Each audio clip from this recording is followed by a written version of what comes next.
আমরা আজকে কষে দেখি ক্লাস 10-এর লম্ববৃত্তাকার চোঙ নিয়ে যে সকল অঙ্কগুলো আছে সেগুলো করব। তার আগে আমরা এর কিছু সহজ সূত্রাবলী আলোচনা করব।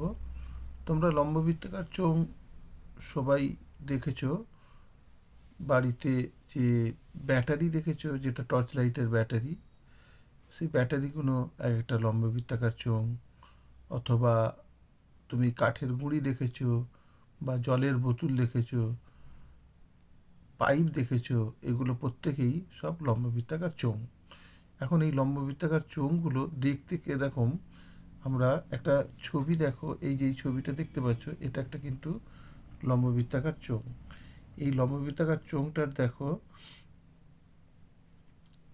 একটা উচ্চতা রয়েছে, ঠিক আছে, এটা একটা উচ্চতা, হ্যাঁ, আর এটা গোলতল, গোলতল। এবার আমি যদি একটা সিম্পল ব্যাটারি, টর্চ লাইটের যে ব্যাটারি, এটা একটা টর্চ লাইটের ব্যাটারি যদি কল্পনা করে নাও, তাহলে দেখতে পাবে এই যে এইদিকে যে তলটা, এটাকে বলছে বক্রতল, ঠিক আছে। আর এই উপরের দিকে যেটা, এটা হচ্ছে গোলতল। তাহলে আমার গোলতল রয়েছে দুটো, এটা একটা, এটা একটা, আর বক্রতল রয়েছে একটা। তাহলে আমার ব্যাটারি তাহলে কটা তল রইল? তাহলে তিনটে তল হলো। তাহলে এখানে লম্ববৃত্তাকার চোঙের আমরা কটা তল পেলাম? তাহলে একটা বক্রতল পেলাম, এই যে এই তলটাকে আমরা বক্রতল বলি, এই তলটা পেলাম বক্রতল, আর এই দুটো পেলাম গোলতল। তার মানে আমরা তিনটে তল পেয়ে গেলাম।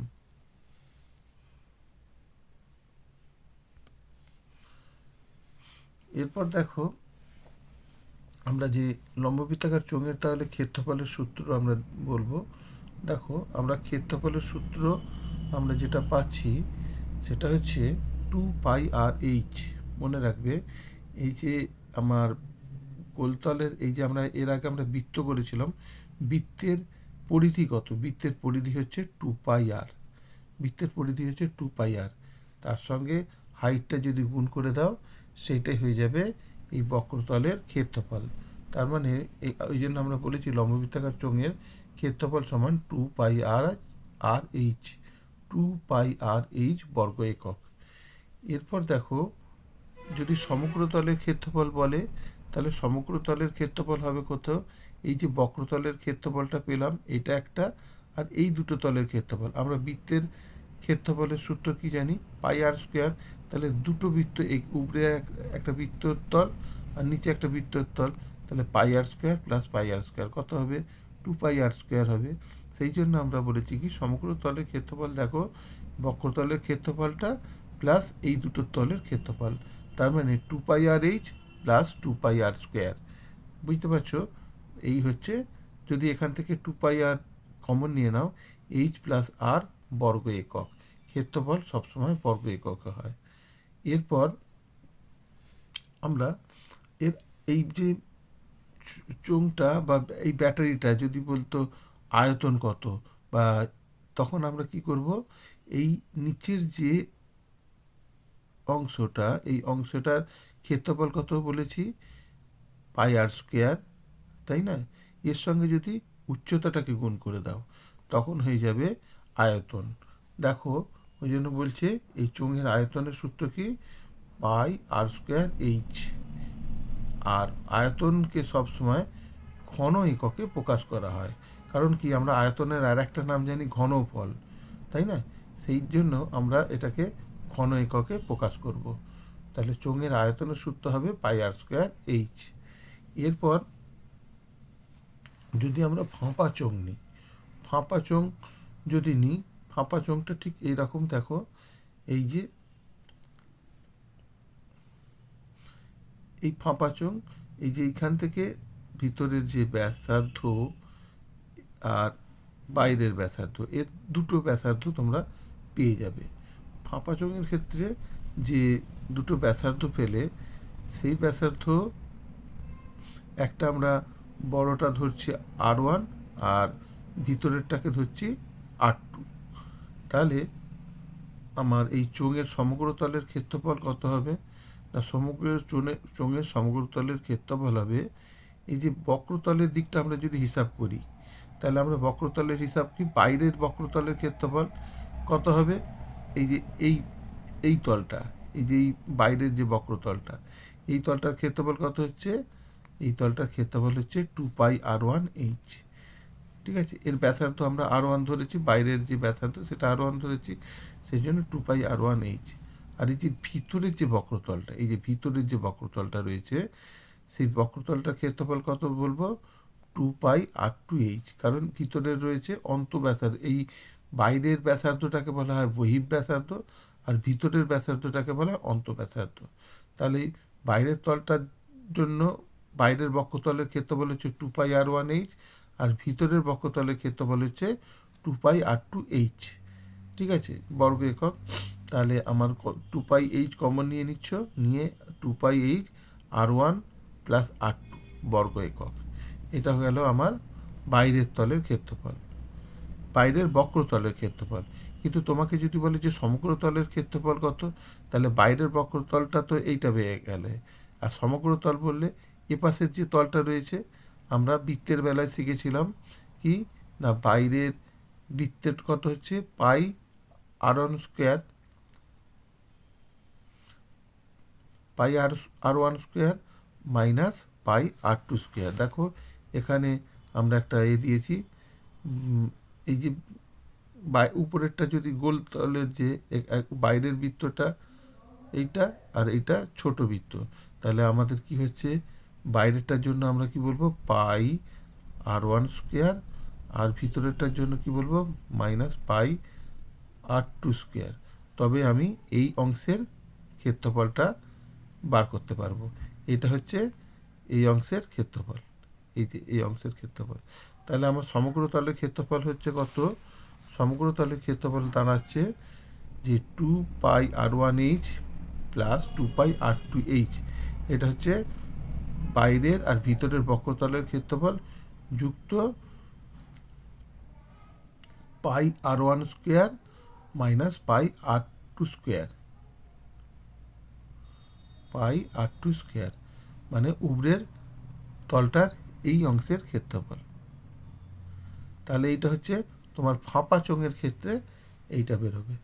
আর ফাঁপা চোঙের আয়তন যদি বার করতে বলে, ফাঁপা চোঙের আয়তন বলতে গেলে আমরা সবসময় এই যে নিচের যে তলটা, এই নিচের তলটার আমরা ক্ষেত্রফল কত বার করলাম, এখানে যে এই অংশের ক্ষেত্রফলটা বার করলাম πr1 square minus πr2 square. দেখো এখানে আমরা লিখেছি πr1 স্কোয়ার মাইনাস এটা বাইরেরটা r1 ভিতরেরটা r2, πr1 square minus πr2 square into এর হাইটটাকে যদি উচ্চতা মানে হাইট, এই উচ্চতা দিয়ে যদি গুণ করে দাও, তাহলে ফাঁপা চোঙের আয়তন আমরা এখান থেকে পেয়ে যাব।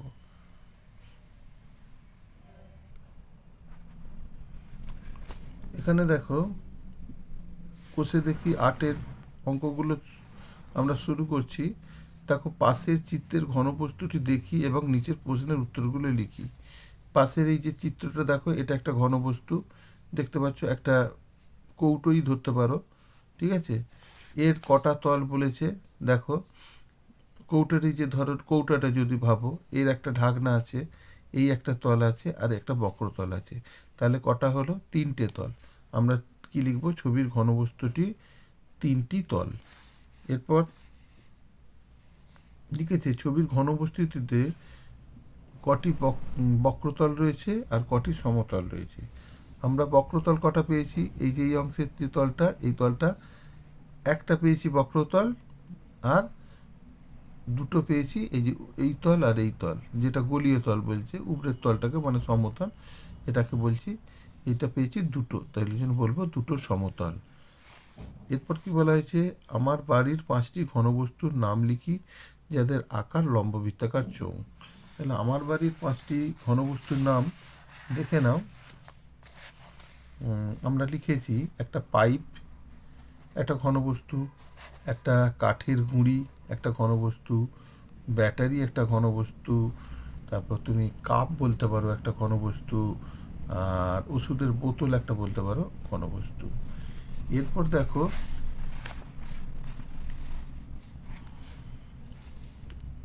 তিনের দাগের একটা স্টিলের পাতলা চাদর দিয়ে তৈরি ঢাকনা সমেত একটি ড্রামের ব্যাসের দৈর্ঘ্য 28 সেন্টিমিটার। ড্রামটি তৈরি করতে 2816 বর্গ সেন্টিমিটার চাদর লাগে। তবে ড্রামটির উচ্চতা হিসাব করে লিখি। তাহলে আমার এখানে এটা কি দেওয়া আছে দেখো, 2816 বর্গ সেন্টিমিটার চাদর লাগে। তার মানে এখানে তোমার বক্রতলের ক্ষেত্রফলটা দেওয়া আছে। তাহলে আমরা এখানে এই যে একটা ড্রাম, এর ফার্স্টে আমার ব্যাসটা দেওয়া আছে 28 সেন্টিমিটার। তাহলে এখান থেকে আমরা বার করে দেবো ব্যাসার্ধ। ব্যাসার্ধ বার করা জানো, ব্যাসকে 2 দিয়ে ভাগ করলেই আমরা ব্যাসার্ধ পেয়ে যাব। সেই জন্য 28/2 মানে 14 সেন্টিমিটার কাটাকাটি করে। এবার আমার উচ্চতাটা বার করতে বলেছে। আমরা ড্রামটির উচ্চতা ধরে নিয়েছি, ড্রামটির উচ্চতা 8 সেন্টিমিটার ধরেই নিয়েছি। ঠিক আছে, তাহলে আমার ড্রামটিতে মানে এই যে ড্রামটির সমগ্র তলের ক্ষেত্রফল কত হবে? তাহলে আমার এই যে এই তলটার ক্ষেত্রফল মানে এই বক্রতলের ক্ষেত্রফলটা কত? 2πr/h। আর উপরে দুটো ঢাকনা আছে, এই উপরে দুটো ঢাকনার ক্ষেত্রফল কত হবে? 2πr²। হ্যাঁ, তাহলে সমগ্র তলের ক্ষেত্রফল কত হচ্ছে?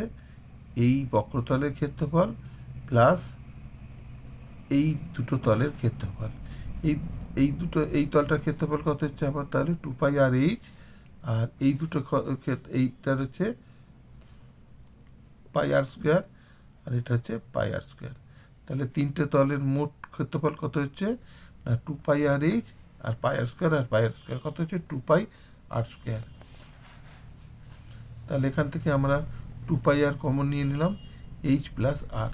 এবার দেখো মানটা বসিয়ে করে দিচ্ছি। 2π আর এর মান দেওয়া আছে 14, আর এইচটা আমরা ধরেছিলাম এইচ আর প্লাস 14 বসিয়ে দিলাম। এবার প্রশ্ন অনুসারে বলেছে এই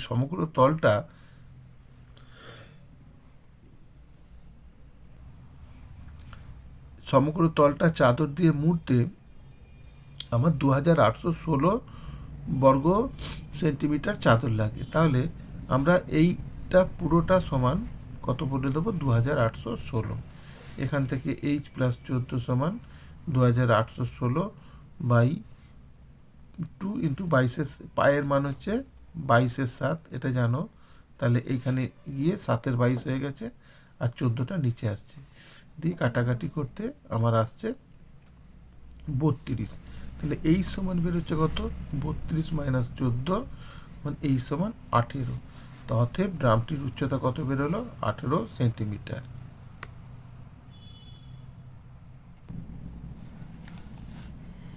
এরপর দেখো 4-এর অঙ্কটা। একটা ঘরের বারান্দায় 5.6 ডেসিমিটার ব্যাসের ও 2.5 মিটার লম্বা দুটি লম্ববৃত্তাকার পিলার ঢালাই করতে কত ঘন ডেসিমিটার মশলা লাগবে তা হিসাব করে লিখি। তাহলে এখানে দেখো, এখানে ব্যাস দেওয়া আছে। ফার্স্টেই তোমাকে মাথায় রাখতে হবে যে ব্যাসটা যে দেওয়া আছে এটাকে সবসময় কী করব? ব্যাসার্ধতে পরিণত করব। তাহলে 5.6 ডেসিমিটারকে 2 দিয়ে ভাগ করে দিলে আমরা ব্যাসার্ধটা পেয়ে যাব। ঠিক আছে, এইটা কিন্তু সবসময় খেয়াল রাখবে, নাহলে অনেক সময় দেখা যায় যে ব্যাস দিয়ে তোমরা অঙ্ক করতে লেগে যাচ্ছ। তা নয়, এটাকে আগে কি আছে দেখবে। ব্যাসার্ধ দেওয়া থাকলে লক্ষ্য রাখবে, বা ব্যাস দেওয়া থাকলে তাকে 2 দিয়ে ভাগ করে ব্যাসার্ধ বার করবে আগে। তাহলে এখানে আমার ব্যাস দেওয়া আছে, তাহলে আমি ব্যাসার্ধ বার করে করব। আর কি বলেছে দেখো, উচ্চতা দিয়েছে 2.5 মিটার লম্বা। আচ্ছা দেখো, এখানের একটা একক রয়েছে, এখানেও একটা একক রয়েছে, এখানে ডেসিমিটার, এখানে মিটার। তাহলে দুটো একককে কিন্তু একই এককে পরিণত করবে। হয় ডেসিমিটারকে মিটার করো, মিটার করে দুটোকে মিটার রাখো, অথবা এখানে ডেসিমিটার আছে, এটাকেও ডেসিমিটার করো। এই এককের ভুল কিন্তু অনেকেই করে থাকে, যার কারণে প্রত্যেকেরই ভুল হওয়ার সম্ভাবনা কিন্তু বেশি থাকে। এই জন্য প্রথমেই আমরা কি করব? প্রথমেই আমরা এককগুলোকে একই করে নেওয়ার চেষ্টা করব। তাহলে আমার প্রথমের একক কী আছে? 5.6 ডেসিমিটার। তাহলে এটাকেও আমরা কি করব? এটাকেও আমরা মিটারটাকে ডেসিমিটারে করে নেব, ঠিক আছে? তাহলে 2.5 মিটার এটাকে ডেসিমিটারে করে নিলে কত হবে? 10 দিয়ে গুণ করতে হবে, মানে 25 ডেসিমিটার হয়ে যাবে।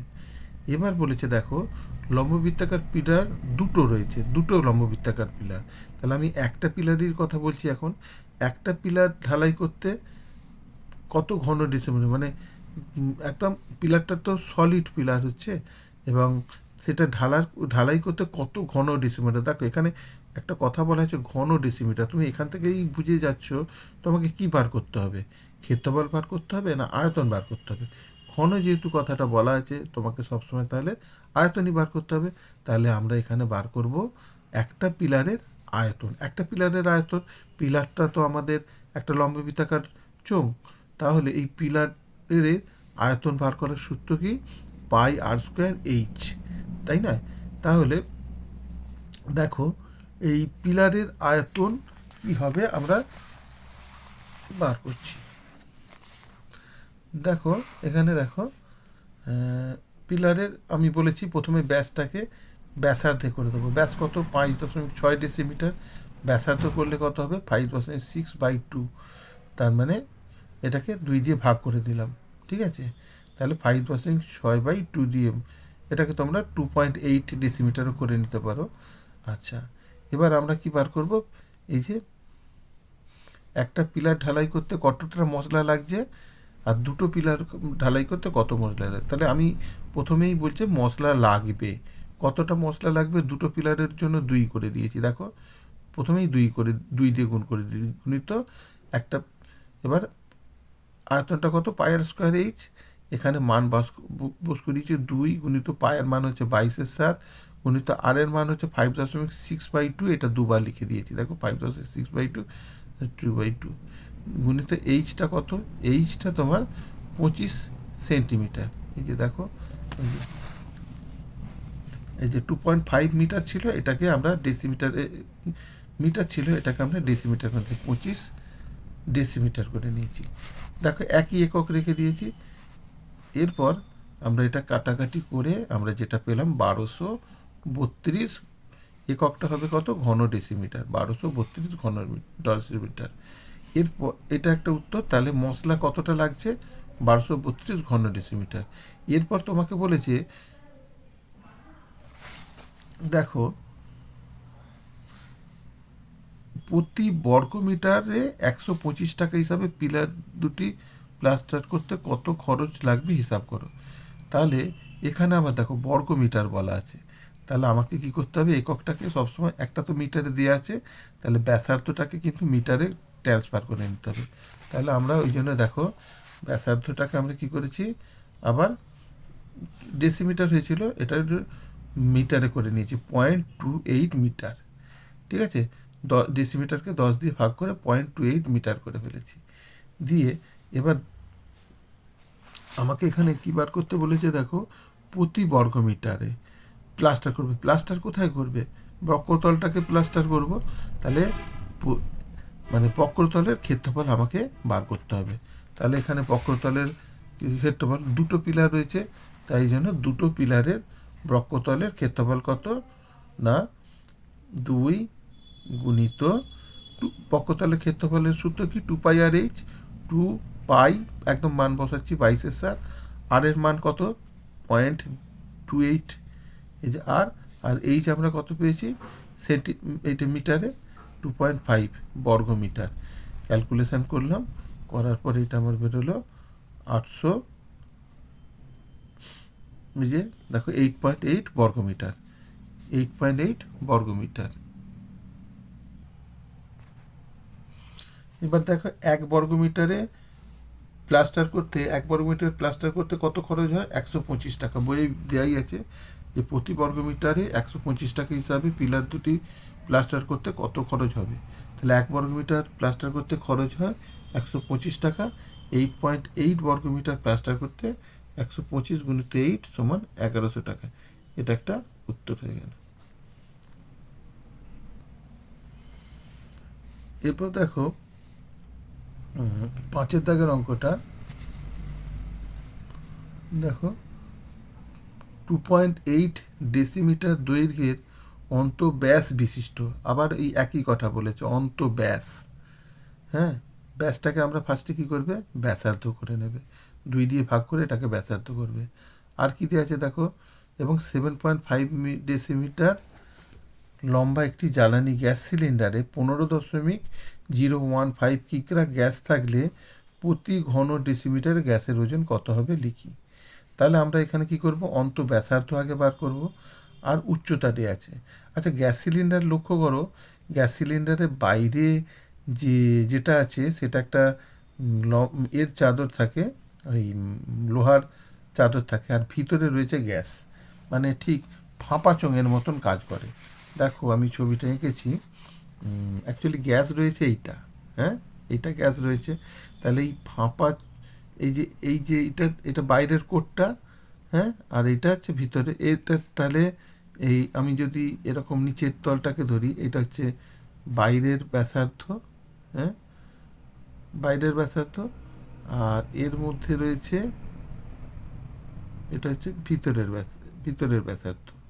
তার মানে আমার গ্যাসটা যে রয়েছে এই ভিতরের চোঙটায় রয়েছে, এই ভিতরের চোঙটায় রয়েছে, এই যে আমি ছবিটা এঁকেছি দেখো, এই ভিতরের চোঙটায় মেনলি গ্যাস রয়েছে। তাহলে আমার এই ভিতরের চোঙটায় মধ্যে বলেই দিয়েছে যে অন্তঃব্যাসার্ধটা তোমাকে বলে দিয়েছে, বইয়ে দেখো অন্তঃব্যাসার্ধ কত বলে দিয়েছে, 2.8 ডেসিমিটার। অন্তঃব্যাসটা বলে দিয়েছে 2.8। তাহলে আমরা এখান থেকে অন্তঃব্যাসার্ধ বার করে দেবো। দেখো অন্তঃব্যাস কত বেরিয়েছে, 2.8 ডেসিমিটার। তাহলে অন্তঃব্যাসার্ধ কত হবে, 2.8/2, মানে 1.4 ডেসিমিটার। ঠিক আছে, আমরা এককটাকে সবসময় একই রাখার চেষ্টা করব, কিন্তু একই রাখার চেষ্টা না, একই রাখবো। ঠিক আছে, একক সবসময় মাথায় রাখবে, আর ব্যাসটাকে সবসময় ব্যাসার্ধ, এই দুটো জিনিস অবশ্যই খেয়াল রাখবে। এরপর দেখো সেই সিলিন্ডারটার দেখো আমরা ব্যাসার্ধ এখান থেকে পেয়ে গেছি, আর বইয়ের উচ্চতাটাও তোমার দিয়ে দিয়েছে। বইয়ের উচ্চতা দেখো দেওয়া আছে 7.5 ডেসিমিটার লম্বা। ঠিক আছে, উচ্চতাটা দেওয়া আছে। তাহলে দেখো সিলিন্ডারে গ্যাস কতটা রয়েছে সেইটা আমরা কি করে বার করব, সিলিন্ডারে গ্যাসের আয়তনটা দেখো আমরা πr²h, এই যে সূত্রটা আমি বলেছি, গ্যাসের আয়তন কি করে বার করো, πr²h। তাহলে পাইটা কত হচ্ছে 22/7, আর কত হচ্ছে 1.4, দুবার লিখিয়ে দেবো, আর এইচটা 7.5। এখান থেকে ক্যালকুলেশন করে আমরা 46.2 ঘন ডেসিমিটার পেলাম। আয়তনটা কত পেলাম, 46.2 ঘন ডেসিমিটার। এবার দেখো বলেছে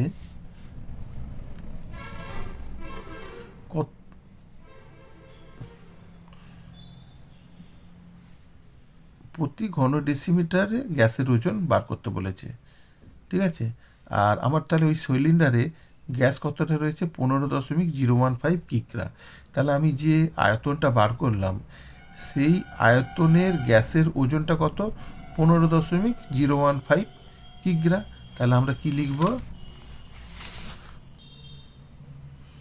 আমরা লিখব 46.2 ঘন সেন্টিমিটার গ্যাসের ওজন 15.015 কিগ্রা।